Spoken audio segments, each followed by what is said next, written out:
Hi, I'm back with Snow Treasure, and I'm about to start chapter 19. Now, at the end of chapter 18, you may remember, was a bit of a cliffhanger because as they were on their way to the Holmeses' house, out of the dark pines just ahead them shot a German soldier on skis. So let's see what happens next. Chapter 19. So that was what Helga heard and saw at the snake, this Nazi soldier. There could be no mistake. The trail he had taken could have come only from the snake. From where he was, Peter could not see the soldier's face, but the cut of his uniform was unmistakable, and against its gray were the markings of his service corps. So they'd been spied on after all. Peter forgot to be afraid. He was only angry and sorry. To think that all of their hard work had been for nothing. Just now, he was so tired he could hardly make his feet move ahead. And what was he tired for this night and every night? For the Germans who came in and took their country and said what they must do and not do and what time they must be in their houses at night. Well, Peter resolved, they weren't going to have the gold, not if there was still a chance to save it. Uncle Victor would surely have to be warned. But how? To find him at night would be impossible, when Peter couldn't even find him in the daytime. He could leave his team in the Holmeses' care that night, but go back to the snake to look for his uncle was out of the question. There was a curfew for one thing, and Peter was so tired he could have lain right down in the snow and slept. Perhaps Herr Holm could help him. Maybe he could find Uncle Victor's boat. Or he could hitch up his sleigh and go to Ricewick and ask Peter's mother or Per Garson. But would he dare risk disobeying the curfew? He could get shot if he were caught. It said so on the notice on the school door. The Holmeses had serious faces when Peter told of seeing the Nazi soldier on skis. We're all in on this, said Herr Holm. If we're being trapped, I'm the first to face the firing squad. Night after night I harbor you children. But Peter thought he didn't seem much afraid. Your mother will certainly have to be told, he decided. The teams of Lovisa and Michael will be starting out in the morning. We cannot let them be caught and the gold taken. We could head them off when they pass here, Frau Holm suggested.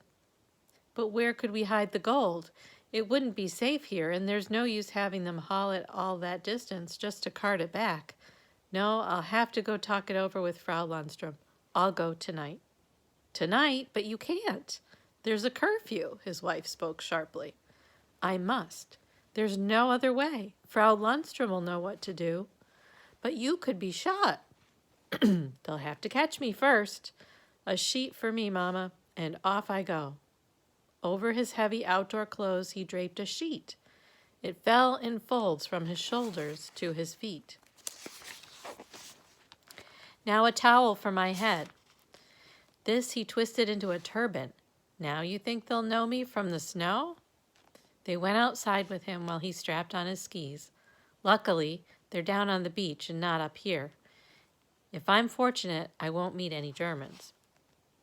They could be in the woods, Papa. The good farmer's wife was anxious. Then I'll hide. He took up his ski poles. Well, I'm off to tell your mother about this spy, he addressed Peter. She'll surely know some way to get in touch with your uncle. The next morning when Peter awoke, he was alone in the barn. The others had gone long before him, Frau Holm had told him. We called them and sent them back to Ricewick as always. That far they could go without a leader. But why was I allowed to sleep? Peter wanted to know. Papa brought word from your mother that you're to stay here until she comes. We did not call you because you seem so tired and she won't be here till this afternoon. Then Herr Holm got through all right? They'd have to be smart to catch that slippery Norseman, she boasted. He was at your mother's and back before midnight. Peter sighed with relief. So the Germans and their old curfew didn't mean much after all. But if he had been caught, Peter shuddered. The penalty was posted on the school door. Why am I to wait for Mother? He asked. She's going to look for your Uncle Victor. You're to go along in case we need to get in touch with him again. Papa and your Mama and Père Garçon thought it would be best for you to go. So he would have to go back to the snake that very day and maybe face the commandant who wanted to make him his servant. Well, it didn't matter. Herr Holm was safe and Uncle Victor would be warned. That was all that counted. It was 1 o'clock when a bobsled turned into the farmyard. Pulling it was Peter's mother, and on it sat Bunny and 2 other small children. Bunny smiled all over to see his brother in this strange place. Peter, his mother greeted him. I'm glad you had a nice long rest. But how are you going to find Uncle Victor? He asked. I have a chart of the snake right here. She tapped her pocket. The Clang Pearson is marked with a cross. Uncle Victor left it in case we needed to know. You'll have to walk when you reach the beach, Peter warned. I don't know if these little fellows can walk all that distance. Then I'll pull them. I meant to anyway, for the looks of it, Peter. Tomorrow and the next day, Mrs. Berg and Mrs. Olson and some of the others are going to go down and take the babies. Peter understood anything to throw the Germans off the scent. For unless the spies already knew everything, no one would look for anything out of order from a woman with a sled full of children. We can carry a little gold too, his mother said. Every bit counts, and this snow isn't going to last forever.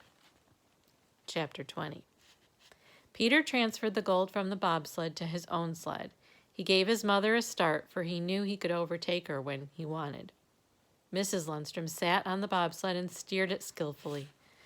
But with the children on it, she didn't dare take the long stretches with the speed Peter could have made. Down on the beach, he was angry to find his mother the object of much curiosity. The soldiers were filing into the open space before the barracks. The drill master had made them stand at attention while she pulled the long sled past their line. The drill master froze in stiff salute. Thank the merciful heavens he had not said Heil Hitler, Peter breathed in relief, for she would have had to make some reply, and Peter knew his mother was not the one to praise the man who had brought evil to her country. And yet, she would have had to say something. If she had refused, well, anything could have happened. People were sent to concentration camps for as little a thing as that, for failing to exalt the German leader. Peter wanted to tie his sled to the long one to help his mother pull the children over the level stretch, but she told him to go ahead. It's the look of things, Peter, she whispered. He was glad he had gone on, when a minute later, he heard the voice of the commandant. Peter knew he was addressing his mother, but he dared not turn around to look. He'd been lucky to escape as lightly as he had the day the officer stopped him and asked him if he would like to be his servant. Here's a picture of what's going on. So there's Peter, mother, and she's pulling the children, and there are all the German soldiers.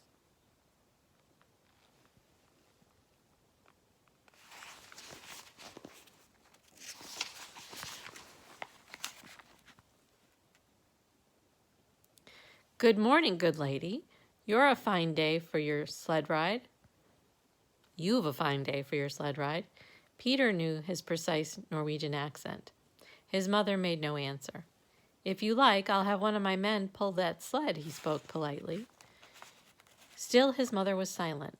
Then from up the beach, Peter could see Lieutenant Sit-Down coming towards him and toward the commandant. He had a paper in his hand. He paid no attention to Peter, but went rapidly toward the chief officer. Peter could just make out the click out his heels as he bowed in salute. He must have handed the paper to the commandant, for there was a silence as if the latter were reading a message. Then the commandant addressed the lieutenant in German. Peter knew only a little German, but he had no difficulty making out what was said. These Norwegians, have they no manners? There's so many bores, or is it ears they lack?